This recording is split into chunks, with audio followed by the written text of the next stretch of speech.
Alright guys, so I'm not feeling super great right now. I'm a little bit sick and I lost my microphone. But anyway, I'd like to do this episode anyway because I don't like to wait 2 weeks to do an episode. So, let me tell you about the nerdiest argument I had in my entire life this last week. It's so nerdy, in fact, I've been unable to adequately complain about it in my day-to-day life. What with all my coworkers not knowing what a dating sim or a Lolita were. So, let me complain about it to you guys, and at the same time, let's ask a few broad questions about our culture that I think we could handle thinking about. So, I'm working on a dating sim, guys. Work is going pretty smooth. I've wanted for a while to make a dating sim with full English voice acting and narration. That said, I also wanted to make it where the theme was the whole thing took place at like a gigantic anime convention, a 7-day one, and where all the girls that were the objects of affection are general categories of nerddom that go to a con. So you have the rave girl, the artist, the socialite, the steampunk girl, the cosplayer, the gamer, and of course the LARPer. Too nerdy? Did I lose anyone? Anyway, while discussing character design with the group that I'm working with, our artist spoke up and asked why we didn't have a Lolita character. I answered that I didn't want to do a Lolita character because of the perverted nature of it. At this point it was late, so I went to bed, having an early start the next morning. Little did I know that 2 of the male group members would carry this argument with the artist for some time. The artist taking the stance that Lolitas were not perverted and represented innocence and purity, and the males taking the stance that the Lolita almost by definition meant the sexualization of young women. This went on all night and escalated into a less than civil debate, with racial slurs and curse words even getting thrown into the mix. The final outcome thus far is that our artist has dropped out, calling my project laughable in the first place, and the whole group ended up feeling a bit divided as a result. When I found out about all of this, my mind was blown. I didn't understand how something at this level of niche could get so heated, and I've debated who would win in a fight between Goku and Superman. It's Goku, by the way. But after a few days of cooling down, maybe this is something worth thinking about. Let's start with a quick history of Lolita. Now see, Lolita the word comes from the novel of the same name, written by Vladimir Nabokov and published in the 1950s. Lolita was the story of a sexually frustrated English teacher and his sexual relationship with his stepdaughter, and both of their journeys into deceit and the dark American culture. It's a great read, and I don't have nearly the time to discuss all its merits at length.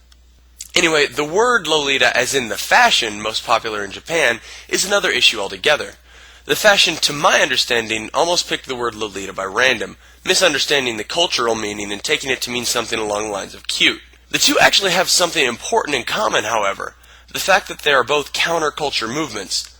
The novel was not only a partial critique of American culture, but also a critique of the standard innocent youth corrupt adult writing style, at least the way I see it. While the fashion trend was a counter-movement in response to women's fashion becoming more and more bold and brazen, with the showing of skin and whatnot. But here is the point where things start to get tricky. See, we have a literary and a fashion understanding of the word Lolita, but as for the otaku, or even the entertainment use of the word, the two definitions blend somewhat, making a proper definition kind of tricky. It's easier to understand if we do this. Think of a Lolita character. Not just someone who wears Lolita clothing like Misa Amane from Death Note, or a lolly like half the cast of Strike Witches, a true Lolita. Off the top of my head, I think of Anju from Karin, or Chibi Vampire for all you manga files.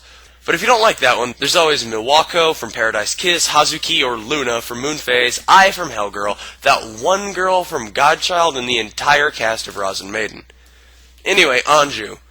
What are her features? Well, she's young, wise, always looks contemplative. Features arguably taken from the novel Lolita. But she's also modest, pale, and carries a stuffed toy around, making her look more innocent. Features arguably taken from the fashion trend Lolita. If you're interested in some homework, you can try this on any Lolita character, but it holds pretty consistent from my observations.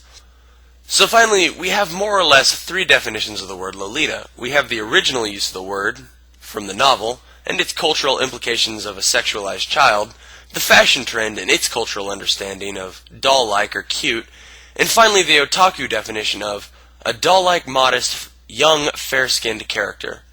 In reflection, maybe this argument was about a very specific branch of philosophy, the branch of semantics.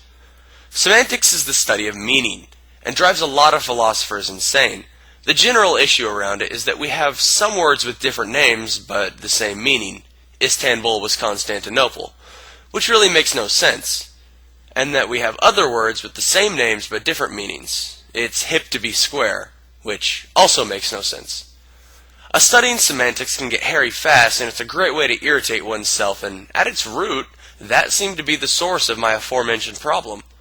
While my artist had a more fashion-minded view of the word Lolita, the two guys had a definition closer to the original meaning, or perhaps a better understanding of the word in culture today.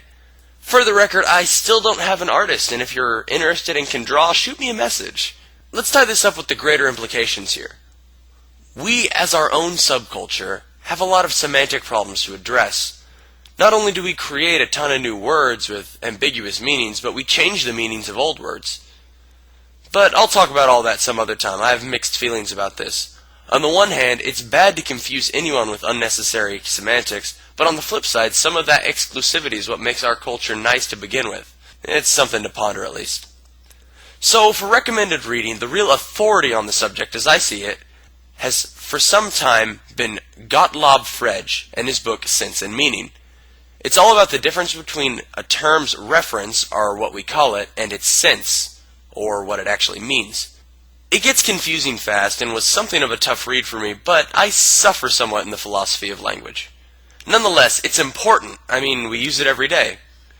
Anyway, I'm the Philosotaku, and I'll be thinking and then expounding upon those thoughts in such a manner that is clear and concise as possible all night.